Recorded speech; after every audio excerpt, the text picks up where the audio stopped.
Live mula sa GMA Network Center, ito ang 24 Oras. Magandang gabi po, Luzon, Visayas at Mindanao. Walang takas sa mga responding pulis ang lalaking bigla na lang nag-amok sa Baliwag, Bulacan. Hinostage niya ang isang menor de edad na vendor na nasagip kinalaunan. Sinaksak din niya ang gwardyang sumaklolo sa hostage at isang naglalakad lang. Pasado launa ng madaling araw kanina nang makunan ng isang netizen ang pang-hostage ng isang 46 anyos na lalaki sa isang 16 anyos na vendor ng Baliwag Public Market. Maya-maya lang, sa gitna ng negosasyon, biglang lumundag mula sa likuran ang pulis na si Police Master Sergeant Francis Damian at mabilis na inagaw ang hawak na kutsilyo ng suspect. Dito na napasugod ang mga pulis para mailayo ang hostage victim sa suspect at sa mga galit na bystander na kumuyog sa suspect. Bago ang hostage taking, una munang inatake ng suspect ang isang naglalakad lang na babae na nasugatan sa muka sa kuwang ito ng CCTV. Sumaklolo ang isang security guard sa biktimang babae pero nasaksak ng suspect ang gwardya sa katawan bago tumakas. Sa pagtakbo palayo, natsyempohan ng suspect ang 16 anyos na vendor na nauwi sa pang-hostage. Sa loob ng 3 minuto, nakarating sa area ang mga pulis na nagkasa ng negosasyon. That is part of the strategy sa isang hostage negotiation. Mayroong kakausap, papakiusapan yung suspect, kumbaga gagawin natin lahat ng effort para sumurrender siya. Na-recover sa suspect ang 14 na pulgada na palaksak. Si Police Master Sergeant Francis Damian ang nakaagaw ng patalim sa suspect. Ako po nagtataka din kung paano ko nagawa yun. Kataon na ako kami duty. Kahit sino siguro ang police nandun, ganun din gagawin. Napag-alaman ng Bulacan Police na base sa record ng PNP, dati nang nakulong ang suspect dahil sa isang robbery case sa Bataan. Naharap sa reklamong 2 counts of attempted homicide at serious illegal detention in relation to RA 7610 ang suspect. Humingi po ako ng pasensya sa nagawa ko na yon, na hindi ko rin po ako nakapag-gusto ng... Papasalamat din po ako dun sa pulis po na kumakausap sa kanya at yung pulis po na gumagawa dun sa opinion ng lalaking yun dahil dun po naligtas po ako. Mula sa Bulacan, para sa GMA Integrated News, John Consulta, nakatutok 24 Oras. Iniimbestigahan na ng City Hall kung may nilabag ang condominium na pinanggalingan ng tipak na bumagsak sa 3 estudyante sa Quezon City. 2 sa kanila ay nasa ICU pa rin. At nakatutok si Sandra Aguinaldo.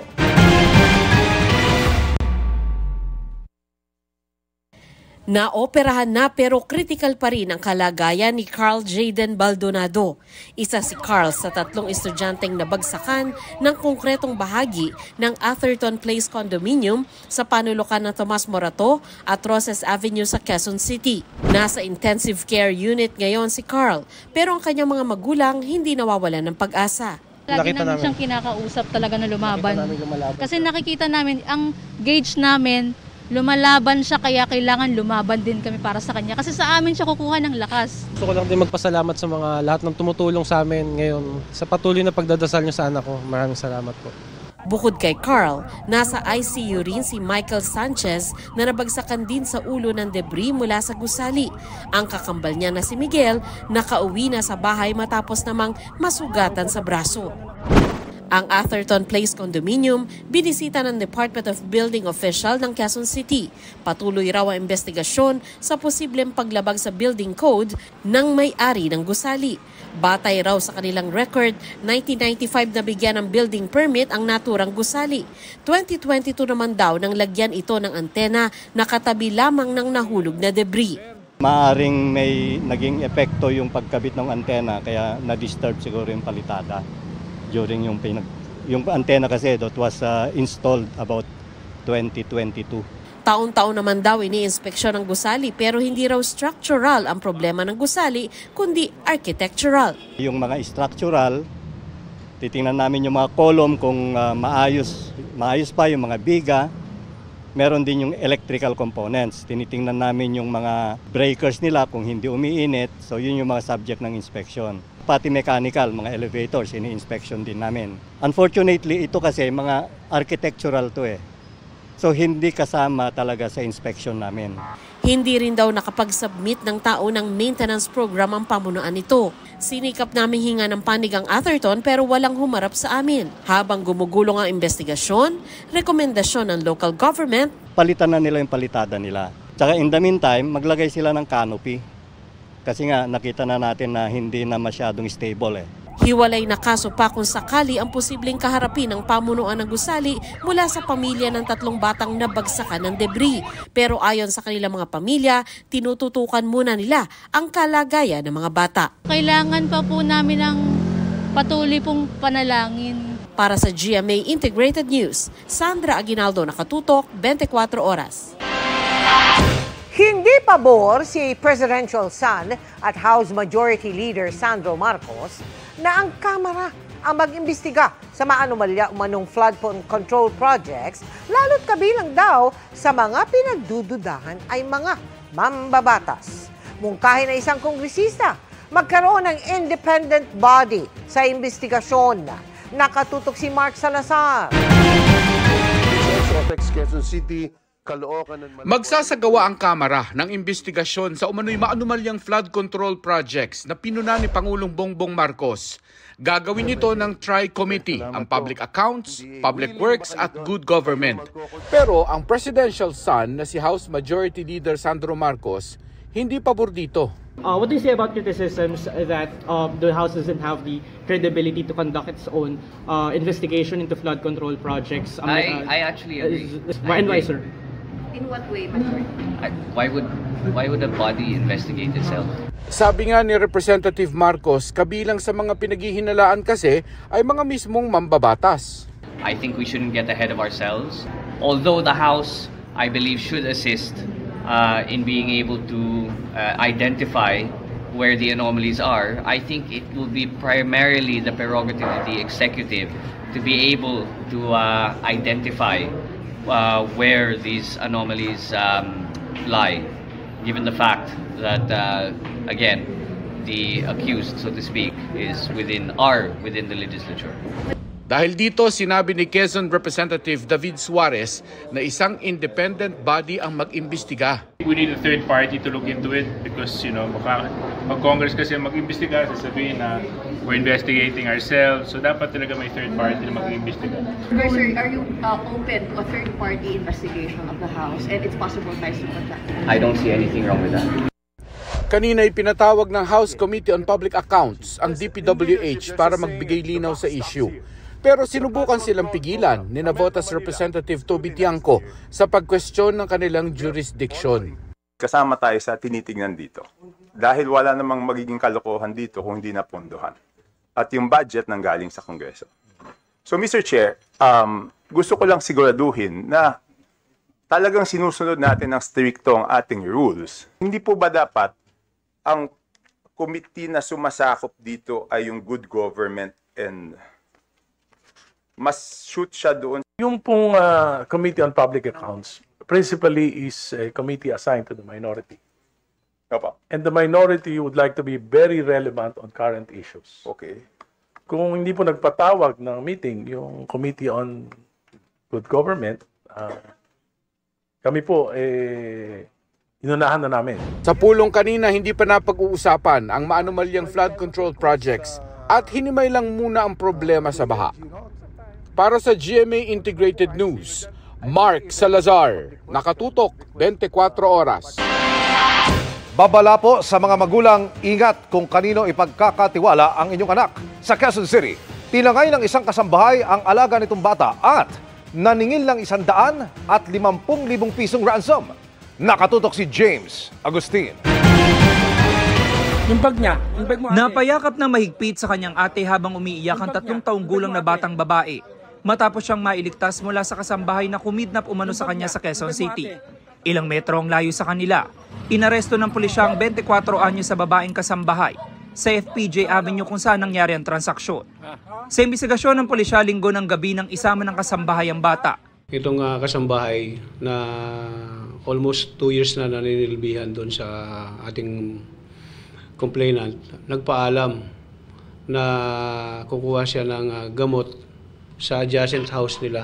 So pumayag naman tong complainant, no? Kasi siyempre kasambahay nila. Kasama yung 3 years old na bata. Lumipas daw ang halos 3 oras pero hindi na bumalik ang dalawa. Doon na nag-report ang mga magulang ng bata sa Masambong Police Station. Ang kasambahay naman nagpadala ng mensahe sa kapatid ng biktima at humihingi ng ransom na 150,000 pesos. Sa palitan ng mensahe sa messaging app, nagpadala pa ang kasambahay ng larawan ng bata. Humiling din siya na ipakita ang perang napagkasunduan at dalhin ang kanyang mga gamit. Yung kasambahay kasama yung bata, nagpunta ng PITX actually sa may Parañaque. Pagdating ng Parañaque, para nakapag-isip, sumakay ng taxi, nagpahatid doon sa may Cubao, sa isang terminal doon. So, nung makita na sarado yung terminal, nagpahatid naman tong suspect natin kasama yung bata dito sa may EDSA Muñoz. Nabawi mula sa kasambahay ang bag na naglalaman ng pera na iniabot sa kanya ng kapatid ng biktima. Pagdating sa police station, positibo siyang kinilala ng mga magulang ng bata. Nakakulong na ang suspect na sinampahan ng reklamong paglabag sa Article 267 ng Revised Penal Code para sa kidnapping for ransom. Aminado siya sa nagawang krimen dahil sinisingil na raw siya ng kanyang pinagkakautangan. Ginawa ko po. Kailangan ko po kasi ng pera. Pambayad po sa yung naoperahan ko ako. Paalala naman ng mga otoridad sa publiko. Dapat suriin nilang maigi, no? As much as possible, hingan nila yung kasambahay ng NBI clearance o kaya PNP clearance, tapos barangay clearance, para as much as possible meron kayong panghahawakan na records. Para sa GMA Integrated News, James Agustin, nakatuto, 24 oras. Umanaw na ang 15 anyos na grade 10 student na binaril ng dating kasintahan sa loob ng kanilang paaralan sa Santa Rosa, Nueva Ecija. Pumanaw kahapon ng hapon ang biktima na 6 na araw na natili sa ospital matapos ang pamamaril noong August 7. Nakomatose siya dahil sa matinding tama ng bala sa ulo pero walang naging pagbabago sa kanyang kondisyon. Nauwi na ang kanyang mga labi sa kanilang bahay para iburon. Ang nobyo naman niyang namaril, agad ding binawian ng buhay matapos barilin ang sarili. Nananatiling sarado ang Santa Rosa Integrated School. Isinasailalim na rin sa stress debriefing ang mga estudyante at gurong saksi sa krimen. Good news! Sa mga sumasakay ng tren, may bawas hassle sa pila ng mga nagpapadiskwento simula Setyembre. Magkakaroon na kasi ng special discount cards para sa mga estudyante, senior citizen at person with disability. Nakatutok si Joseph Moro. Araw-araw nagpapalista sa teller ng LRT2 ang estudyanteng si Beverly para makakuha ng 50% discount.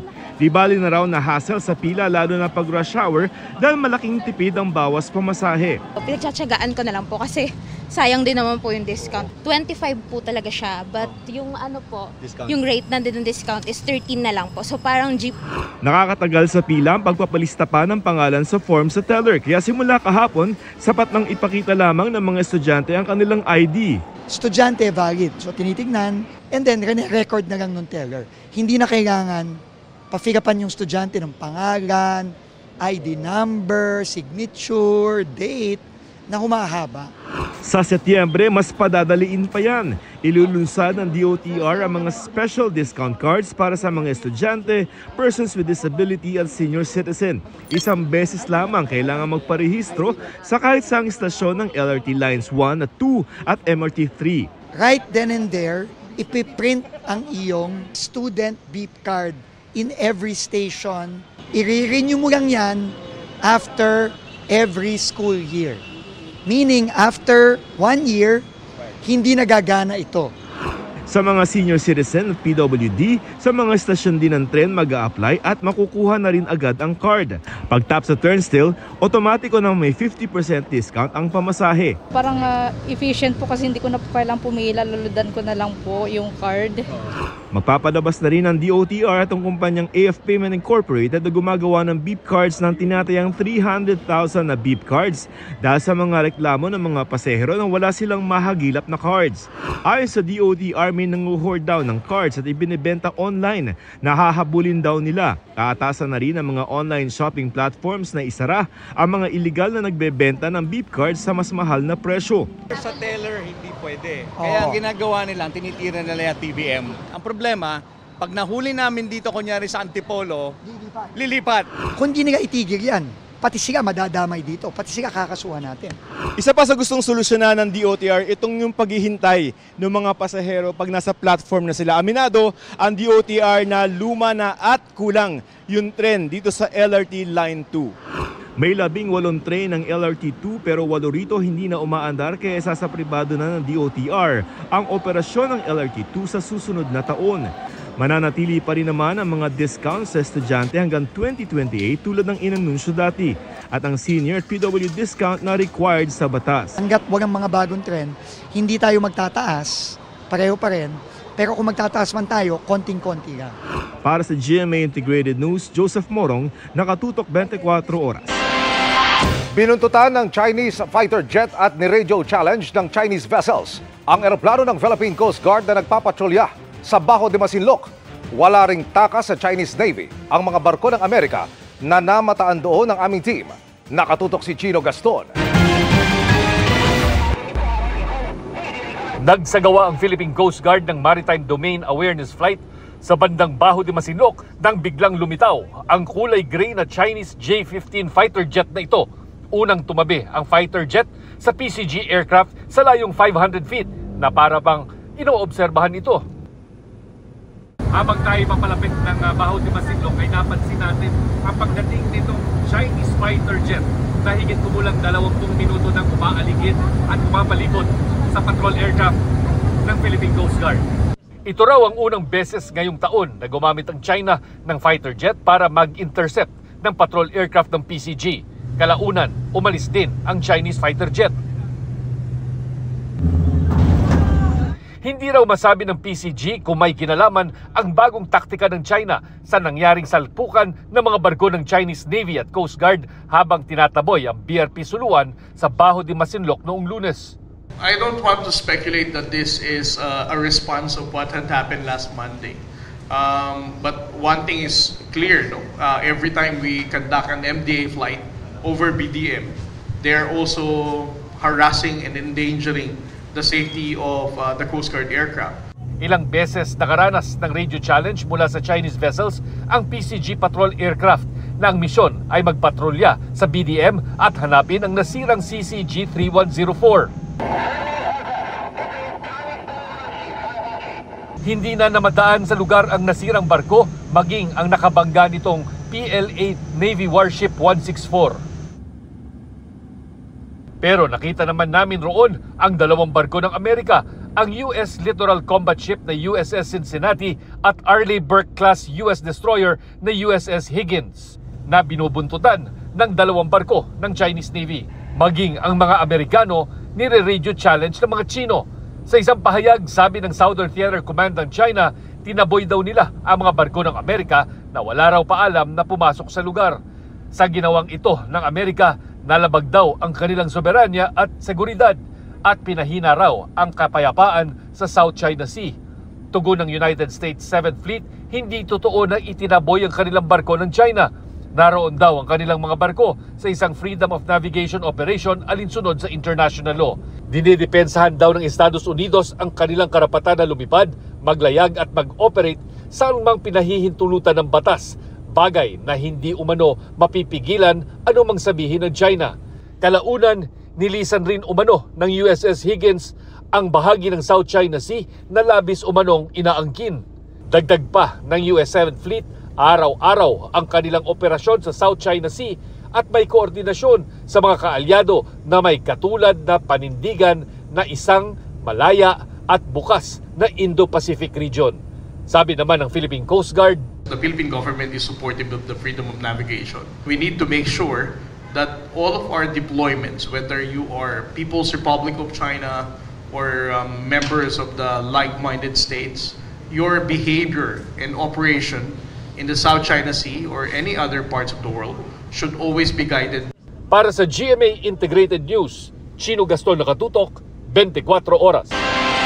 Kung hindi palpak, hindi tapos o nawawala umano ang aabot sa 4 na bilyong pisong halaga ng flood control project sa Iloilo City ayon sa kanilang mayor. At 2 kumpanyang nasa likod ng mga proyekto ang kabilang din sa mga 15 inilista ng Pangulo na naka-corner ng pondo kontra baha. Nakatutok si Maki Pulido. Nang manalasa ang magkakasunod na bagyo at habagat sa Visayas nitong Hulyo, binaha ang Iloilo City kung saan may namatay, gayon din sa Oton at iba pang bayan sa probinsya. Sinisi ni Iloilo City Mayor Raisa Treñas ang anyay mga palpak na infrastruktura, hindi tapos na mga proyekto at ghost o nawawalang flood control projects. Aabot anya sa 4 na bilyong piso ang halaga nila sa loob lang ng 2 taon. Yung iba hindi namin makita kasi sometimes sa projects naka-specify lang, naka-general lang, slope protection for Iloilo or walang specific address. So kaya hindi din kami makabigay ng specific kung ano ba details kung paano na or kamusta na yung project. 2 sa mga kumpanyang nasa likod ng mga proyekto ay kabilang sa 15 kumpanyang pinangalanan ni Pangulong Bongbong Marcos na naka-corner ng 20% ng mga pondo para sa kontrabaha sa buong bansa. Sila ang Timothy Construction Company at Alpha and Omega General Contractor and Development Corporation na na-awardan din ng tig mahigit 7 bilyong piso. Sabi ni Mayor Treñas, sa Iloilo City, 600 million pesos na ang kabuuang project cost para sa 4 na flood control project ng St. Timothy at Alpha and Omega. Pero walaan niya sa project description ng 2 proyekto kung saan itatayo ang mga ito, habang ang 2 walang ginagawang proyekto sa nakalistang lugar. Ang Iloilo City District Engineering Office ng DPWH ang implementing agency ng mga naturang proyekto. Kinakalampag pa ng City Hall ng DPWH para makakuha ng ibang detalye. Kaya ghost talaga kasi inahanap natin, hindi natin mahanap. Nagtatago. Kaya, or maybe, with the help of DPWH, they can locate this and they can explain to us kung saan ba at makita na natin yung ghost. Baka buhay pala. Sa SEC General Information Sheet ng St. Timothy at ng Alpha and Omega, ang gusaling ito sa Pasig ang kanilang office address. Pero ang pangalan sa labas ng gusali ay St. Gerard Construction. Kahit ang St. Gerard, may questionable rin umanong proyekto sa Iloilo City, ayon kay Mayor Treñas. The St. Gerard project, according sa barangay captain, na andun was to have an esplanade. Instead daw mas mataas daw yung esplanade, mas bumaba. Parang not according to specs. Sinubukan uli naming kunin ang pahayag ng mga kumpanya pero hindi pa rin sila nagbibigay ng pahayag. Para sa GMA Integrated News, Maki Pulido, nakatutok, 24 oras. Happy midweek, chikahan mga kapuso! Back-to-back ang milestone ni Asia's multimedia star Alden Richards na kinilala ng isang lifestyle magazine. At achievement unlocked din ang kanyang first ever gravel cycling race. Makichika kay Aubrey Carampel. A round of applause for everyone's favorite tisoy, Mr. Alden Richards! Isang bagong parangal ang tinanggap ni Asia's multimedia star Alden Richards bilang isa sa Men Who Matter 2025 mula sa lifestyle magazine na People Asia. Sarap lang sa pakiramdam kasi parang nagbubunga lahat ng yung mga works ko behind the camera. I'm in my legacy building stage and the question every day that pops in my head is how do you want to be remembered by the people around you? And that's the reason why I keep on doing what I'm doing. Bukod sa natanggap na award, may achievement unlock din si Tisoy nitong weekend. First time niyang lumahok sa gravel cycling race at proud niyang natapos ang 71 kilometers ride. It's a humbling experience. Ang sarap lang sa pakiramdam na the only thing that matters to me that time was, of course, safety is number one. But it was just me, the bike, and the terrain, and the finish line. Saya, ulitin ko yun. Very personal daw ang cycling journey ni Alden na bahagi na raw ng kanyang morning routine almost every day at nagbibigay sa kanya ng clarity and sanity. Nagsimula na rin siya sa kanyang aviation school. The reason why it's happening to me right now is alam ni Lord one way or another that I'm gonna be able to finish that. So I'm taking it one step at a time. Wala akong minamadali. Tuwing Sabado, napapanood din si Alden bilang host sa Kapuso dance reality show na Stars on the Floor, na gearing towards their final episodes. Nabuo talaga yung relationships. Naging solid talaga lahat. And now that we're reaching almost the end, di pa po tapos mga Kapuso, pero almost the end, medyo may konting melancholic feeling lang. But kaya naman. Malay mo season 2, no? Aubrey Carampel, updated to Showbiz Happening. Nasa halos 6.8 trillion pesos ang halaga ng National Expenditure Program na isinumite sa Kongreso para sa taong 2026. 7% itong mas mataas sa budget ngayong taon. Kasama sa mga nakapaloob dito ang 10 bilyong piso para sa 20 peso per kilo rice program. Wala rin daw inilagay na alokasyon para sa ayuda para sa Kapos ang Kita o AKAP program. Nakatutok si Tina Panganiban Perez. Na-turn over na ng Department of Budget and Management o DBM sa Kamara at Senado ang National Expenditure Program o hinihinging budget ng ehekutibo para sa 2026. Umaabot ito ng 6.793 trillion pesos, mas mataas ng 7.4% kumpara sa 6.326 trillion pesos ngayong 2025. Alinsunod sa konstitusyon, pinakamalaki ang para sa Department of Education na nasa 928.5 billion pesos. For the first time, the budget for basic and higher education has been increased monumentally to meet UNESCO's recommended education spending target of at least 4% of the country's GDP. Sunod na pinakamataas ang hinihinging budget para sa Department of Public Works and Highways na nasa 881.3 billion pesos. Mahigit 270 billion pesos dyan ay para sa flood control projects.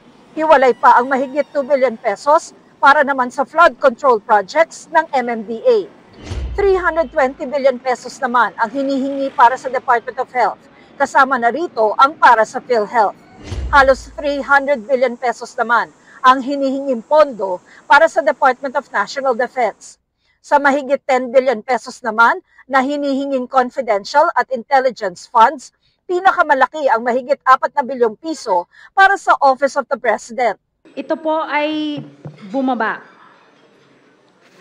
from the GAA ng 1.35 billion pesos or 11.18%. On the part of the House, we'll assess it. There are certain agencies and offices that are allowed to have confidential intelligence funds based on necessity. Walang hinihinging confidential funds para sa Office of the Vice President, pero mas mataas ang total allocation para sa opisina kumpara sa 2025 budget nito. Halos 240 billion pesos ang hinihingi para sa agrikultura, kasama ang 10 billion pesos para sa 20 pesos kada kilong bigas. Sa 227 billion pesos namang hinihinging budget para sa social welfare, hindi nakasama ang AKAP o ayuda para sa Kapos ang Kita. May natitira pa pong pondo for 2025 and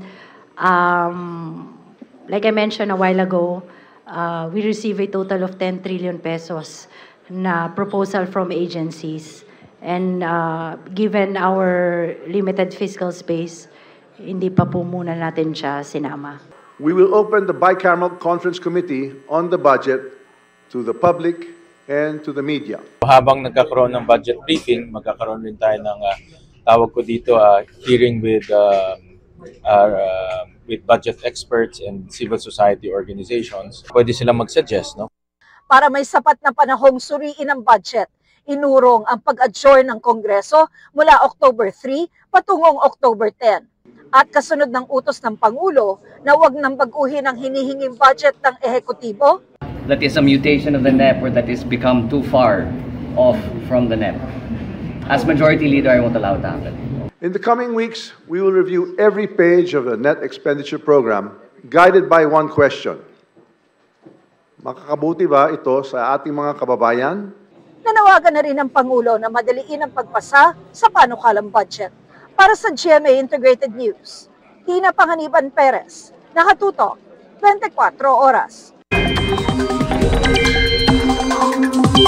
Mga kapuso, kuha tayo ng update sa Bagyong Goryo kasama si Amor La Rosa ng GMA Integrated News Weather Center. Amor! Salamat, Emil. Mga kapuso, nakalabas na sa Philippine Area of Responsibility ang Bagyong Goryo. Pero bago po yan, nagdulot ito ng masamang panahon sa Batanes.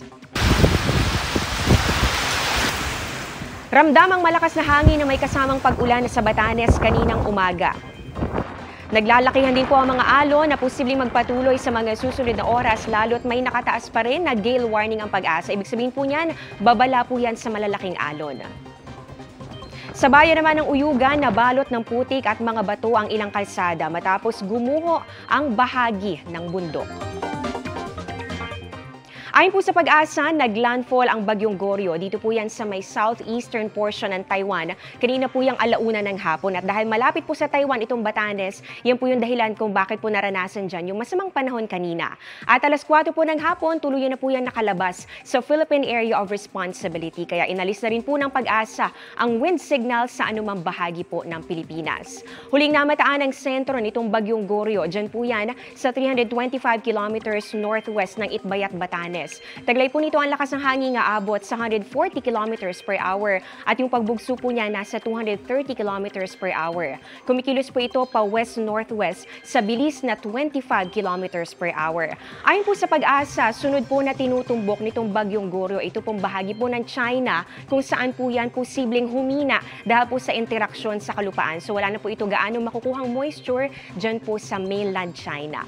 Wala nang bagyo dito po sa loob ng Philippine Area of Responsibility pero tuloy-tuloy ang pag-iral nitong southwest monsoon o yung hanging habagat. Dito po yan sa malaking bahagi ng ating bansa. Ibig sabihin may tsansa pa rin po ng ulan. Base po sa datos ng Metro Weather, umaga po bukas, may mga kalat-kalat na ulan. Dito po yan sa ilang bahagi ng Cagayan Valley, pati na rin po dito sa Palawan at ilang lugar lamang dito po sa Visayas at sa Mindanao. Pwedeng maalinsangan pa ang panahon sa malaking bahagi po ng ating bansa sa umaga o tanghali. Pero pagsapit ng hapon, mas marami ng uulanin, lalong-lalo na po dito sa Visayas, pati na rin sa Mindanao, Southern Luzon, kasama po dyan itong Bicol Region at ilang bahagi ng Northern at ng Central Luzon. May mga malalakas sa ulan pa rin, kaya doble ingat pa rin po sa banta ng baha o landslide. Dito naman sa Metro Manila, mainit po sa umaga o tanghali, pero may tsansa pa rin ng thunderstorms pagsapit po yan ng hapon o kaya naman sa gabi. Samantala mga kapuso, kung may kasunod ba agad ang Bagyong Goryo, sa ngayon po ay wala pa naman. Pero ayon po sa Pag-asa, minomonitor yung cloud clusters o mga kumpol ng mga ulap sa paligid po ng ating bansa.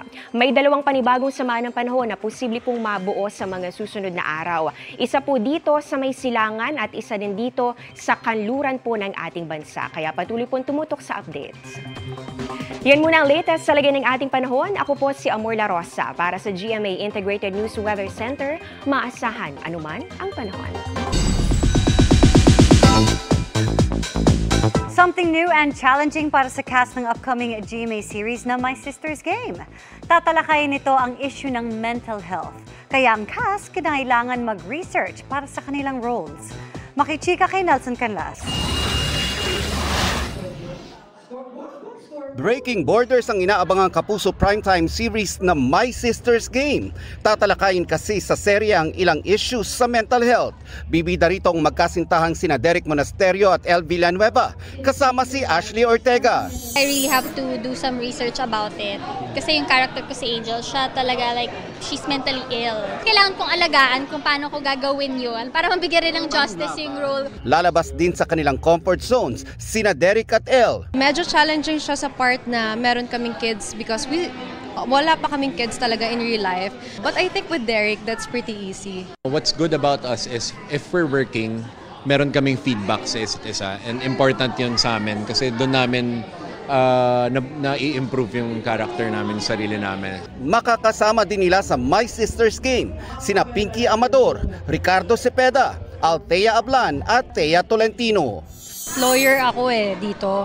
So, as a person na mabilis mag-isip yung brain, kailangan na matutunan ko talaga yung lines kasi may technical words ang pagiging lawyer. Talagang strict sa lines dapat. Ako pa naman ay isa ding makakalimutin. So, that's a challenge for me. Nelson Canlas, updated sa Showbiz Happenings. Arestado sa Pasig ang lalaking itinuturong nanggahasa sa isang lalaking grade 2 student.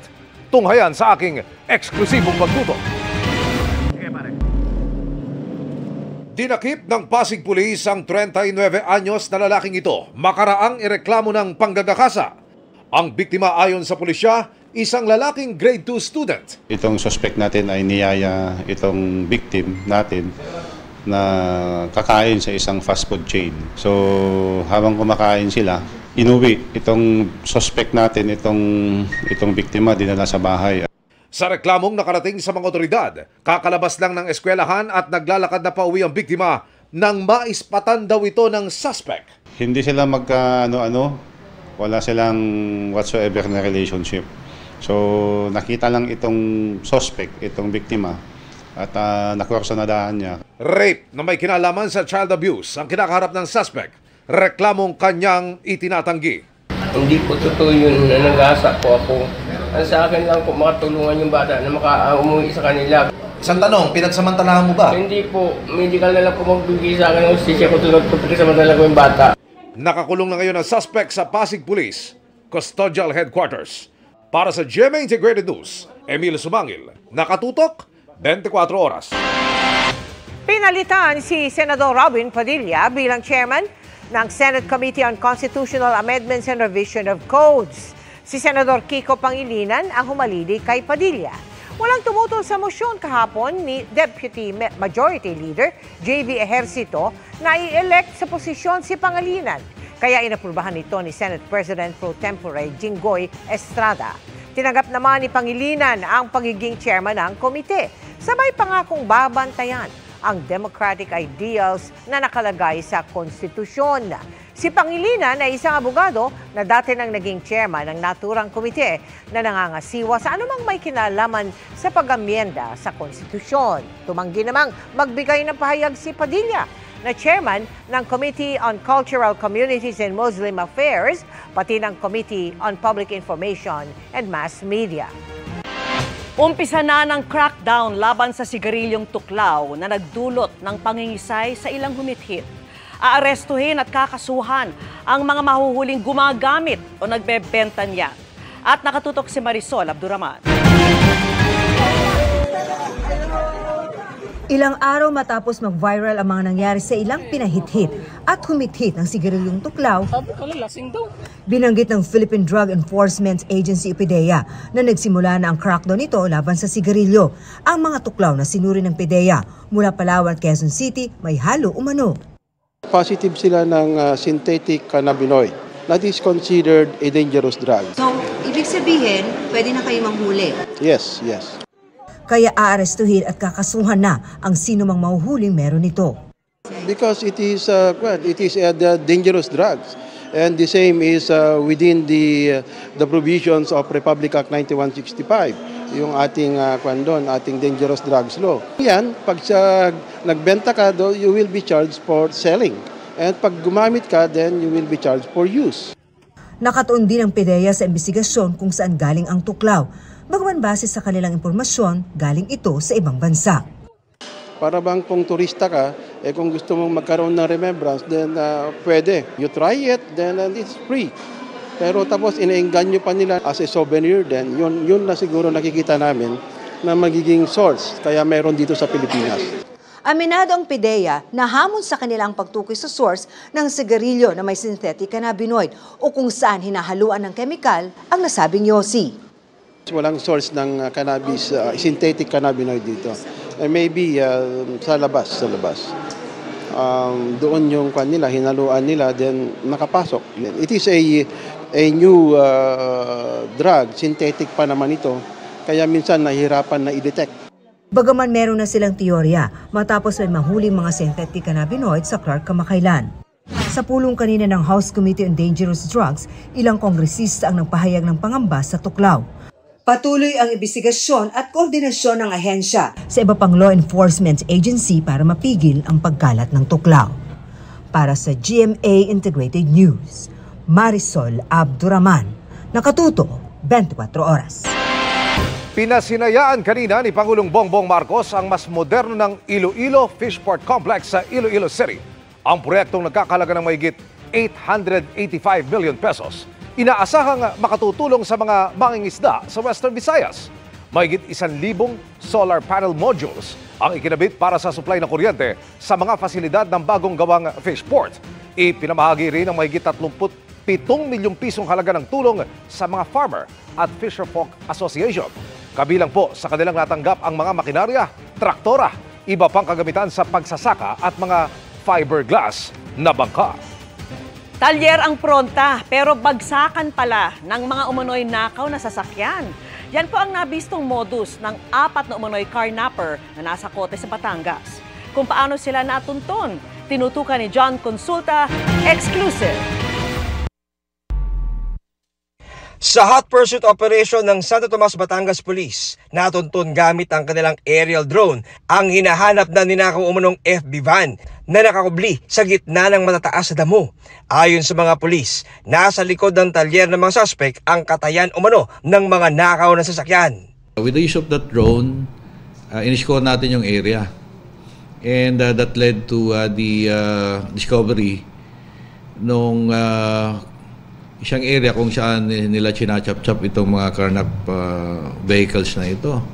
Nang pasukin na ng pulis ang lugar, may nakita pa silang ibang sasakyan. Bukod po dun sa carnap vehicle sa Santo Tomas City, ay meron pa rin pong isang naabutan kami doon na L300 ba na nakatay na or na-chop-chop na. Ang modus po nila, sila po ay mag-iikot sa isang area at kapag may namataan sila na potential target, ay yun po, kukuhanin nila yon and then dadalhin dun sa may talyer at yun po ang front nila talyer. Arestado ang 4 na suspect. Na-enkwesta sila sa reklamong paglabag sa Anti-Carnapping Act. Sinusubukan namin silang kunan ng pahayag. Nagsasagawa na ng follow-up operation ng pulisya sa iba pang posibleng kasabwat ng grupo. Para sa GMA Integrated News, John Consulta, nakatutok 24 oras. Nagising na mula sa koma ang 9 na taong gulang na estudyanteng sinasabing binugbog ng ilang high school students sa Iligan City. Dinala ang bata sa ospital noong August 4 matapos dumaing ng pananakit ng ulo ayon sa kanyang ama. Sa investigasyon ng pulisya, naglalakad pa uwi ang biktima kasamang isang kapitbahay nang makita nilang may nakaabang sa kanilang 4 na high school student. Tumakas ang kapitbahay pero hindi na niya nakita ang sinapit ng biktima. Plano ng Iligan City Police Office na kuhanan ng pahayag ang bata kapag maayos na ang lagay para lalong malinawan sa nangyari. Kakapasok pa lamang pong balita, nilagdaan na ni Pangulong Bongbong Marcos ang batas na nagpapaliban sa barangay at sangguniang kabataang elections ngayong taon. Sa halip na sa Disyembre, iuurong ang eleksyon sa Nobyembre ng susunod na taon. Magiging 4 na taon ang termino ng mga kasalukuyang barangay at SK officials. Update po sa nahuli cam na sasakyang nag-counterflow sa Skyway. Inamin ng driver na lasing siya nang humarap sa Land Transportation Office kahapon. Ayon sa Transportation Department, bukod sa naunang ipinataw na habang buhay na kanselasyon ng kanyang lisensya, sasampahan din siya ng reklamong paglabag sa anti-drunk driving at reckless driving. Wala pang bagong pahayag ang driver pero dati na niyang sinabi na inakala niya noon na pwedeng mag-counterflow. Nabulabog ng rumaragasang baha ang ilang taga-Ginobatan sa Albay. Sa video ni Hughes Cooper Lurley, makikita ang pag-agos ng maputik na tubig sa kalsada na ayon sa mga residente ay galing sa bahagi ng Bulkang Mayon kaya may kasamang putik. Resulta ito ng halos 2 oras na tuloy-tuloy na pag-ulan. Pagaman humina na anya ang ulan, ay baha pa rin sa lugar. Dahil dito, stranded ang mga motorista. Ayon sa Pag-asa, habagat ang nagpapaulan sa Bicol Region.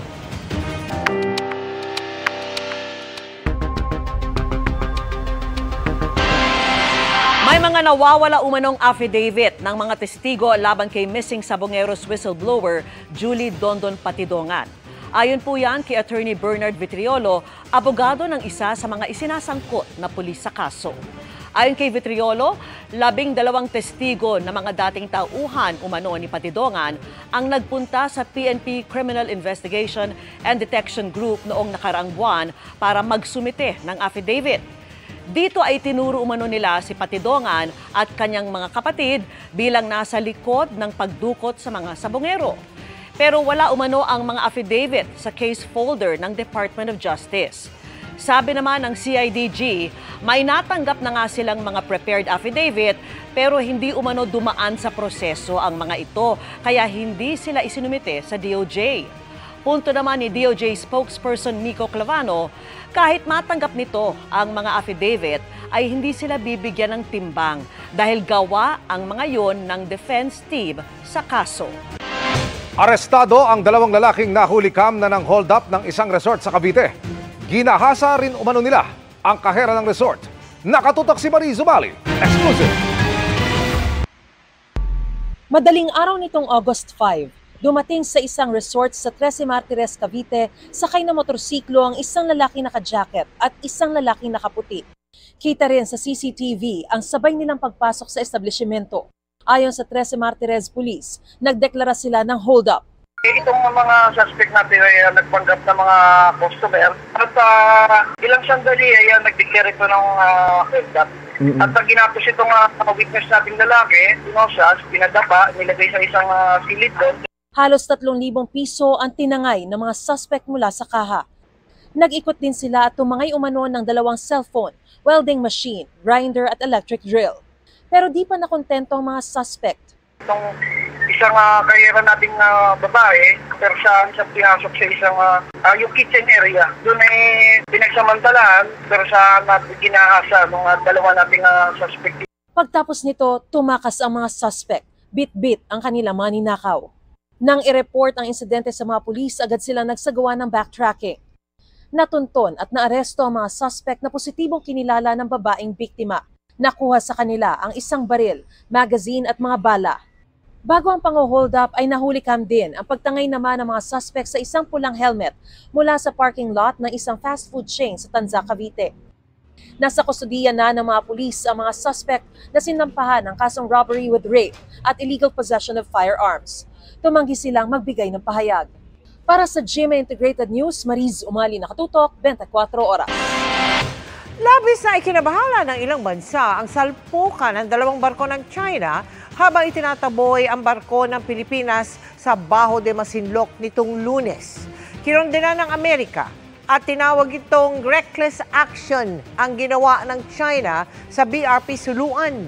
Pinuri rin itong Philippine Coast Guard sa ipinakitang professionalism at kanilang pag-alok ng tulong.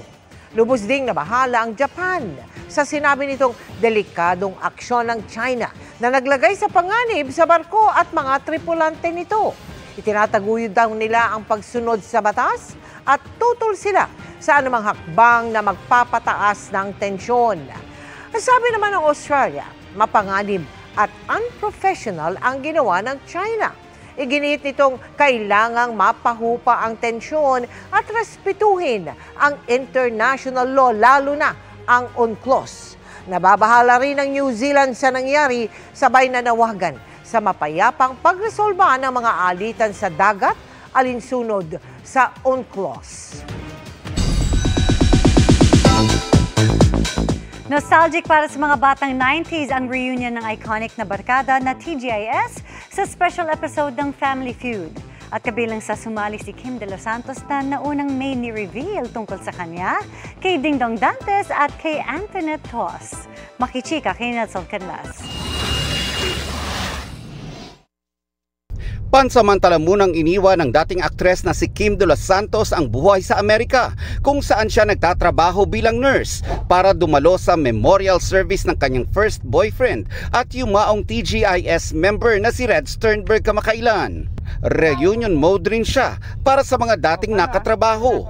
Sa kanyang panayam recently sa Fast Talk with Boy Abunda, may pa-reveal pa si Kim sa mga ganap noong TGIS days nila kung saan nagkatampuhan daw sila ng co-star na si Antoinette Tos.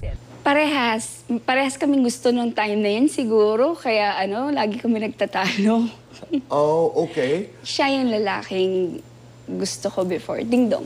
Pinagsisilosan before. Ay, nasabi ko rin! First time kong banggitin yon. Sa Biyernes naman, special guest sila sa 800th episode ng Family Feud. Magbabalik para maglaro ang isa sa pinaka-iconic na barkada sa Philippine TV, ang TGISOGs na sina Michael Flores, Shara Soto, Bernadette Alison at Maybelline de la Cruz. Tatapatan ang second gen ng TGIS na sina Kim de los Santos, Polo Ravales, Maui Taylor at Chico Ventosa. More than a game, masayang reminiscing ang episode na ito sa mga samahan at kwentuhan ng mga barkadang minahal ng 90s teens. Masaya siyempre kasi panalo. At saka Family Feud, iba talaga yun. Reminisce ka at the same time may mental block ka. Kala may picture. Picture na, nakapost kami. Super sarap yung feeling. It's great. It's a reunion. It brings back memories. A lot of memories, especially the pictures on the... Jordan sa kami. So kahit na matagal kami hindi nagkita, parang same pa rin, same pa rin. May tribute din para sa yumaong si Red Sternberg kasama ang kanyang pamilya para alalahanin ang memories at saya na iniwan niya. At hindi lang ang celebrities ang panalo, pati audience may chance ding manalo ng thousands of pesos sa studio at timbahay. Mapapanood ang special 800th episode na ito ng Family Feud sa darating na Biyernes. Nelson Canlas updated sa Showbiz Happenings. Samantala, on the way na to Canada si Ruru Madrid para magbigay saya sa mga Pinoy doon bilang bahagi ng Sparkle World Tour 2025. At pagbalik ni Ruru, magiging busy naman siya sa kanyang upcoming projects. Makichika kay Aubrey Carampel.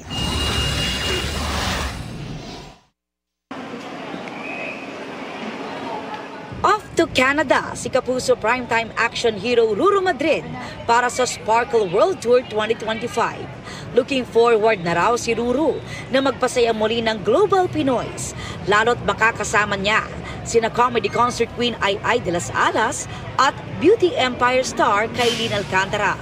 Kung ano yung saya na na-experience namin nung una, 2023, hopefully ganun din po yung pag-welcome nila sa amin. Back-to-back shows ang gaganapin this August 16 to 17 sa Taste of Manila event sa Toronto. August 29 to September 1 naman, makikisaya sina Ruru, Kailin at Ai sa Fiesta Filipino sa Calgary in partnership with GMA Pinoy TV. May live band tayo dyan, magkakantahan tayo, magsasayawan tayo, so excited na ako na makapag-perform. So dadalhin natin ang Pilipinas sa kanila, pakikiligin natin sila at mag-e-enjoy lang po. Magkakaroon din ng Sparkle World Tour show sa Ottawa. Bukod sa shows, looking forward na rin daw si Ruru na mag-food trip at i-enjoy ang Canada weather. Lalo na pagbalik dito sa Pilipinas next month, magsisimula na raw si Ruru na maghanda para sa kanyang bagong project na i-reveal soon. Tuloy-tuloy na ulit yung mga trabaho. At the same time, training na rin, preparation po para po sa aking gagawing bagong teleserye. So, dun, talagang ibubuhusan natin lahat dyan. Aubrey Carampel, updated sa Showbiz Happenings.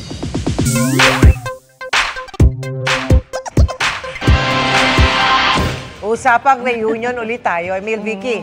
Pero ito, may kurot sa puso. Sa pagitan kasi ito ng isang asong hindi nakalimot sa minsang nag-volunteer na alagaan siya. Matagal silang hindi nagkita ng ilipat ang aso sa isang pasilidad para magamot ang problema sa kanyang puso, baga at atay. At nang magkita, mga kapuso.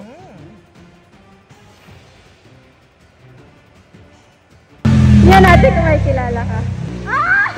Naaway ka na, Miss Mayet!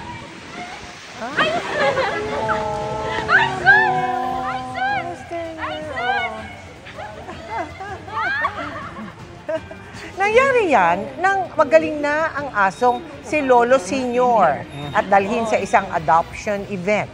napalingon ito agad kahit hindi pa niya nakikita ang nag-alaga at nagpapakain sa kanya noon sa 1 pound. Sabi nga ng uploader, naamoy lamang siya ng aso at nakilala na agad. Tila patunay anya na first love never dies.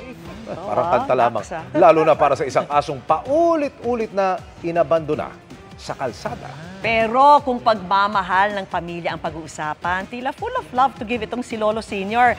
Kaya kahit hindi naging madali ang pagre-rehome sa kanya, matapos ang maraming adoption events, ayan, nahanap na siya ng kanyang forever home. Buti na lang ang mga aso, ang mga alaga natin Ang sarap may forever. magmahal, no, ng aso. Ayun na nga. Ay, namimiss tuloy ni Tita ang kanyang Labrador. Labrador. No? 2-4. No? Ilan taon yun? 2-4 kasi 24. 13 years siya. 13 namatay years, siya. naku. Ay, Labrador. masakit din talaga. Isa sa mapagmahal na aso. Oo nga. Pero nakakatawang isipin na may mga asong mas masarap pagmamahal Kaysa? sa mga... Naku, Kayo na Naku, mag-isip. ah. Kayo na Hindi mag-isip yung kung ano hugot na yung yan. dulo nun, ha?